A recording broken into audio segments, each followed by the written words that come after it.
है तो इसका उत्तर हो जाएगा शशकाः। केषां परिभ्रमणेन शशकाः क्षत विक्षता मृता च भवन्ति। उन किनके परिभ्रमण से शशक जो है, जो खरगोश है, वो क्षत विक्षत और मर जाते हैं। क्या कौन होते हैं? शाम के स्थान पर आ जाएगा गजानाम।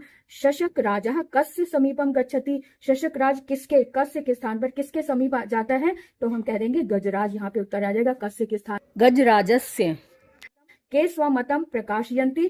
के यहाँ पे बहुवचन है, इसका मतलब यहाँ पे बहुवचन का ही शब्द आएगा, यानी कौन कौन अपने मत को रखते हैं। तो हम देखेंगे कि शशकाः, तो शशकाः यहाँ पे आ जाएगा। क चंद्रम नमति। कौन चंद्रमा को नमस्कार करता है? कौन करता है? गजराज करता है, तो इसलिए यहाँ पर क के स्थान पर गजराज आ जाएगा। के सुखेन तिष्ठन्ति। तो शशकाः सुखेन तिष्ठन्ति, के स्थान पर शशकाः आ जाएगा। इस तरह से एक पदेन उत्तरत भी हमने सॉल्व कर लिए। अब आगे देखेंगे पूर्ण वाक्यन उत्तरत को कैसे सॉल्व करें। तो यहाँ पूर्ण वाक्यन उत्तरत आ रहा है। यहाँ पर भी हम जो किम सर्वनाम वाले या फिर प्रश्नवाचक जो शब्द है उनके स्थान पर हमने उत्तर का शब्द लिखना है। बाकी इस जो शब्द वाक्य आए हुए हैं उस वाक्य को उसके साथ रख के पूरा कर देते हैं। जैसे चंद्र कदा प्रसन्न भवति। चंद्र कब प्रसन्न होता है? तो हम क्या लिखेंगे? यदा शशकाः जीवन्ति तदा चंद्रः प्रसन्न भवति। दूसरा देखो, सायंकाले केशाम सभा भवति। किसकी सभा होती है? तो केशा के स्थान पर आ जाएगा सायंकाले शशका नाम सभा भवति। सायंकाले शशका नाम सभा भवति। इस तरह से उत्तर आ जाएगा। ग का उत्तर है शशकाः किम अर्थम उपायम चिंतयति। तो किम अर्थम यानी कि अपनी रक्षा के लिए, तो हम उत्तर लिखेंगे शशकाः स्वरक्षार्थम उपायम चिंतयति। ये उत्तर हो गया। अब इसके बाद घ देखिए, चंद्रः केन नामना प्रसिद्ध शशकी प्रसिद्ध अस्ति। तो चंद्रः शशांक नामना प्रसिद्ध अस्ति। इस तरह से हम लिख लेंगे यहाँ पर। उसके बाद आम चंद्र, ये पूरी लाइन है कि किस तरह से देखेंगे इसको। आम, हाँ, चंद्रस्य दर्शनाय आवाम अधुना एव सरोवर। तो हाँ, चंद्र के दर्शन के लिए हम दोनों अब ही सरोवर की ओर चलते हैं। इति कह कथयति। यह किसने कहा? यह किसने कहा? तो कह के स्थान पर हम लिख देंगे इति शशक राजा कथयति। पूरी लाइन लिखने के बाद साथ में हम लिख देंगे इति शशक राजा कथयति। इस तरह से हम इसको वाक्य को पूरा कर देंगे, शशक राजा कथयति। ठीक है। और उसके बाद देखो ये आ रहा है वाक्य खाली स्थान को भरना है।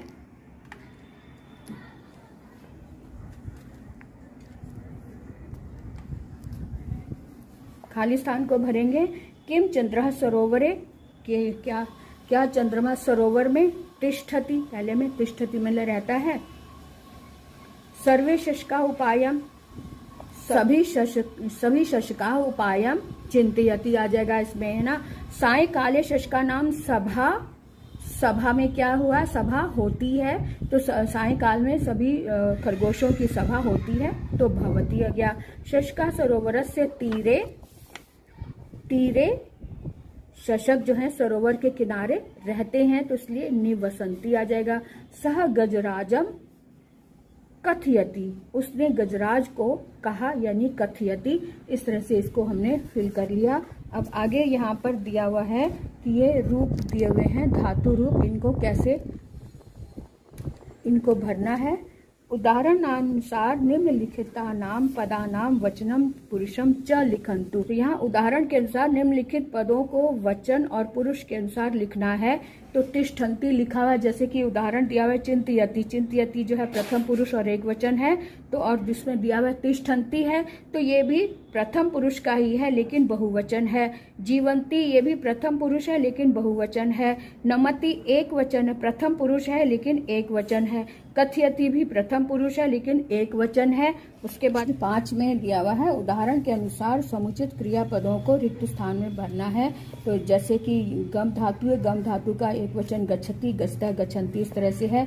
ऐसे ही बाकी धातुओं को भी इस तरह से हमने भरना है। कथ है तो कथयति, कथयतः, कथयन्ति, इस तरह से होगा। स्था है तो तिष्ठति, तिष्ठतः, तिष्ठन्ति।